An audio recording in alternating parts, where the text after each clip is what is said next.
भारत क्यों हुआ? क्योंकि द्रौपदी के बोल, क्या बोल बिगड़ गए? अंधों के अंधे होते, बोल बिगड़ गए, महाभारत खड़ा हो गया।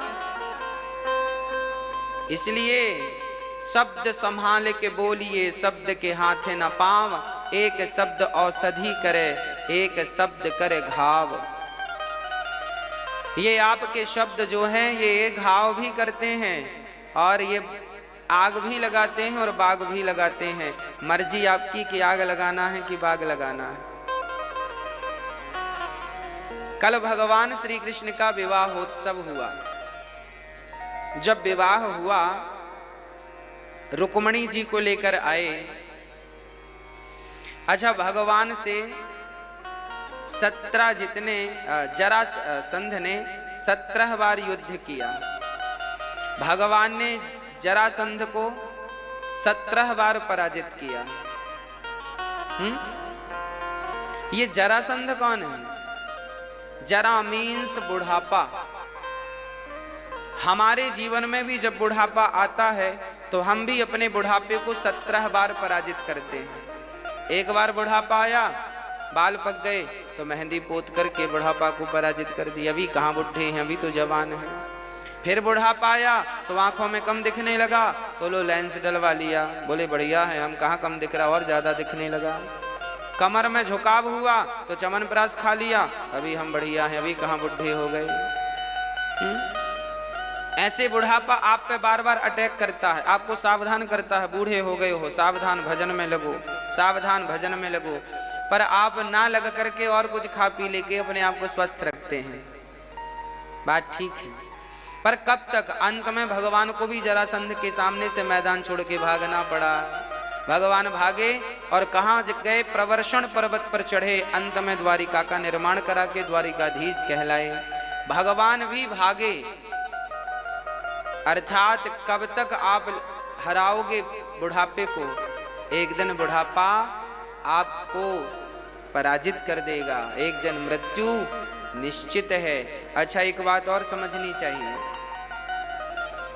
अर्जुन जी जब भाग रहे थे तो भगवान कहते हैं पागल हो गया है, हाँ? ऐसी बातें करता है, क्यों भागेगा? अपना कर्म क्यों नहीं करता? कर्मण्येवाधिकारस्ते, ये सब तेरे कोई नहीं है, ये सब मौत के मुंह में चले गए हैं, इन सब को मृत्यु मारेगी, तू क्या मारेगा? मैं मारूंगा। वाह, खुद भागने वाले अर्जुन को थाम लेते हैं, मत भागो युद्ध से, और खुद मैदान छोड़ के भाग जाते हैं। यही भगवान है। भगवान मुह्यन्त यत् सूरयः, इनकी लीलाओं को सुनकर देखकर मोहित हो गए। ब्रह्म को, परमात्मा को कोई आज तक जान ना सका।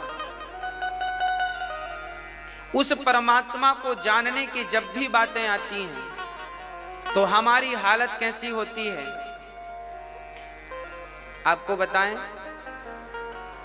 गधे को आप काखा गाघा याद कराओ और पूछो कि भाई काखा गाघा का मतलब क्या हुआ, तो क्या गधा कभी इसका अर्थ बता सकता है? काखा गाघा क्या है? जैसे गधा काखा गाघा का अर्थ कभी नहीं बता सकता, उसी प्रकार उस ब्रह्म तत्व को हम और आप उस गधे की तरह है, कभी नहीं जान सकते। जान तब पाएंगे जब वो कृपा की दृष्टि कभी करेंगे, स्वयं जानेंगे तो जान जाएंगे। इसलिए भगवान श्री कृष्ण मैदान छोड़कर भागे और द्वारिकाधीश कहलाए। बड़े प्रेम से भगवान का विवाह संपन्न हुआ। रुक्मिणी जी के संग कल आपने सुना, रुक्मिणी जी को लेकर आए और रुक्मिणी जी का विवाह भगवान श्री कृष्ण से हुआ। पाणि ग्रहण संस्कार हुआ। भगवान कृष्ण के पहले पुत्र का नाम हुआ प्रद्युम्न। भगवान के पुत्र कौन हुए? प्रद्युम्न। प्रद्युम्न बड़े उच्च कोटि के विद्वान भी हैं और बड़े अद्भुत हैं। साक्षात भगवान ही प्रद्युम्न के रूप में भी प्रकट भये हैं। तो प्रद्युम्न जी जब थोड़ा बड़े हुए तो सम्रासुर नाम का दैत्य उनका हरण करता है और भगवान ने सम्रासुर को मारकर रति से विवाह करके वापस आते हैं।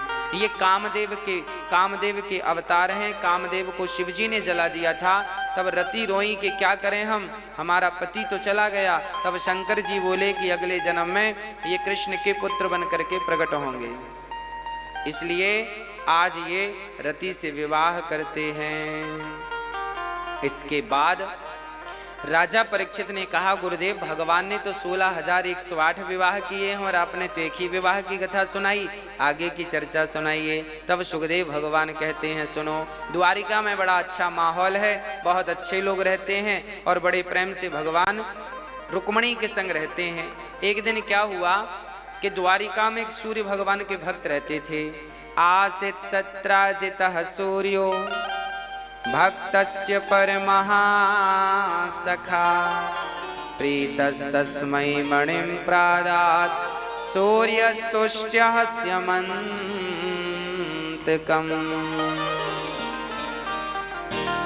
सत्राजित नाम के एक भक्त रहा करते थे। आसीत सत्राजितः सूर्यो, हाँ?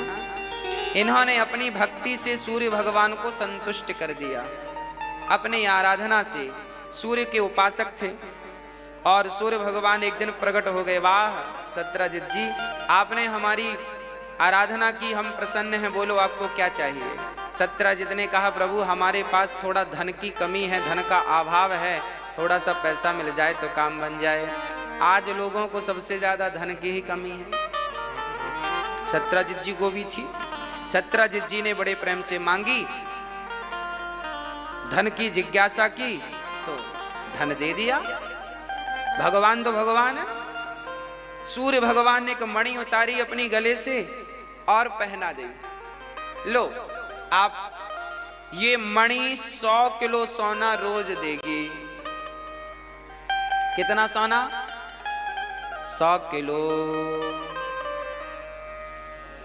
100 किलो सोना। अब बताइए, जिसके पास 100 किलो सोना रोज मिले आए, कितना बढ़िया आनंद होगा। सत्राजित जी वो मणि पहन के चले गए।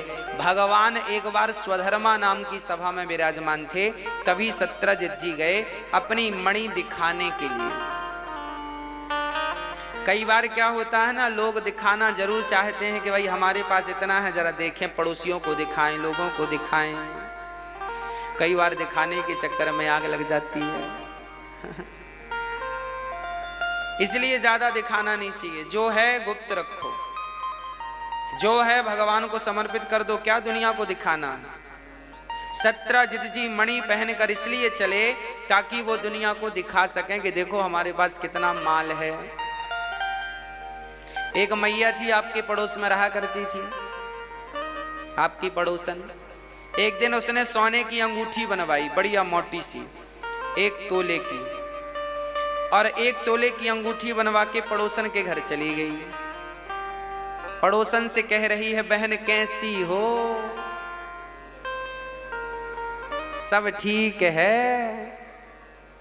वो उंगली जिसमें पहन रखी थी वो आगे करे, कैसी हो? सब बढ़िया चल रहा है ना? अब पड़ोसन ने एक बार नहीं पूछा कि तूने अंगूठी कब बनवाई। अच्छा, उसका विचार यही था कि पड़ोसन पूछे कि अंगूठी कब बनवा ली तूने, कितने ग्राम की है, किससे बनवाई। अच्छा, माताओं के पैसे तभी वसूल होते हैं जब कोई पूछे, अरे बहुत बढ़िया तुम्हारे है, कहाँ बनवाया, कब बनवाया। तो अब वो बार बार पूछे। फिर पड़ोसन ने कुछ नहीं बोला तो फिर वो उठ के दूसरे के घर गई, तुम्हारा बेटा कहाँ है, आज तुमने क्या बनाया है। बार बार वो उंगली आगे ताकि लोग पूछें,